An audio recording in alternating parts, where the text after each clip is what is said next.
না বাচ্চাদের mid day মিলের টাকা চুরি করেছিলাম, খাবার চুরি করেছিলাম, কিছু করিনি তো।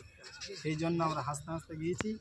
আমাদের ভাইজান আমাদের জন্য উকিল সবসময় কোর্টে দাঁড় করিয়ে রাখে, আমাদের যোগ্যবান অ্যাডভোকেট থাকে, আমরা হাসতে হাসতেই টাইম মতোই বার হয়ে যায়। তৃণমূলের দাবি আইএসএফ ভাঙড়ের রেজাল্ট খারাপ হয়েছে, সাধারণ মানুষের উদ্দেশ্যে কি বলবেন?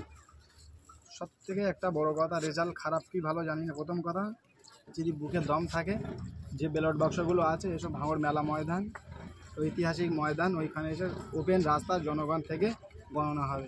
যদি আমার হাত থাকে আমরা ওখানেই হার মেনে নেবো, ওই জায়গায় টিএমসির ঝান্ডা কেটে দেবো, আইএসএফ বলে কোনোদিন আর মুখে তুলব না। ভাঙড়ে তৃণমূল বলতে সাধারণ মানুষ আরাবুল ইসলামকে চিনত, কিন্তু সেই আরাবুল ইসলামকে আজকে সওগাত মোল্লা বাদ। কিন্তু বিভিন্ন নেতা টিএমসির নেতারা বাড়ায়, তাদের মনে কান্না থাকে, মন খারাপ থাকে। প্রথম কথা, ঢোকার সময় স্ট্যান্ডটা দেখতে হবে।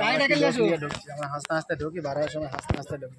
আমি আগেও একটা কথা বলেছিলাম যে আমাদের যেরকম ঢোকার রাস্তা আছে, আমাদের বার হওয়ার রাস্তা আছে, কিন্তু শাসক দলের নেতাদের ঢোকার রাস্তা আছে, বার হওয়ার রাস্তা আছে। এটাই ওদের আর আমাদের মধ্যে পার্থক্য। একেবারে সওগাত মোল্লা আরাবুলকে বলেছেন যে ভাঙড়ের দুর্নীতি আরাবুল করেছে, কি বলবেন আপনি জেল থেকে বার হয়ে?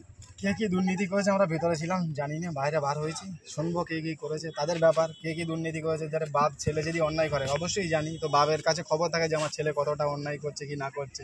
বাপ যদি অস্বীকার করে যে আমার ছেলে কি অন্যায় করে জানি না, এটা একদম পুরো বোকামোর মতো।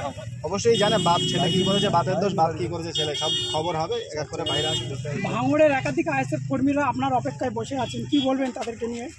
আশা করছি এই দলটা করি আমরা নিজের সর্বস্ব দিয়ে, এই জন্যই অপেক্ষা করে দলটা করি, যে মানুষের ভালোবাসার জন্যই দলটা করি আর কি।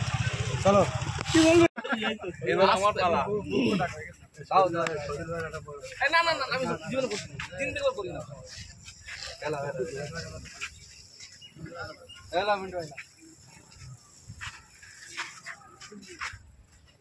এই বলতে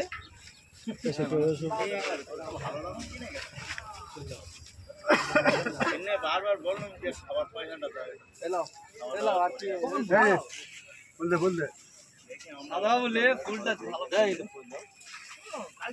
বড় মালা দাও, আরে বড় মালা কই? বড় মালা রয়েছে।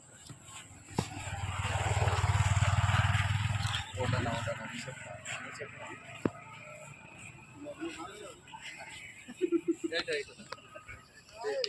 উল্টো পাল্টা কথা বলবে না, ভিডিও করছি।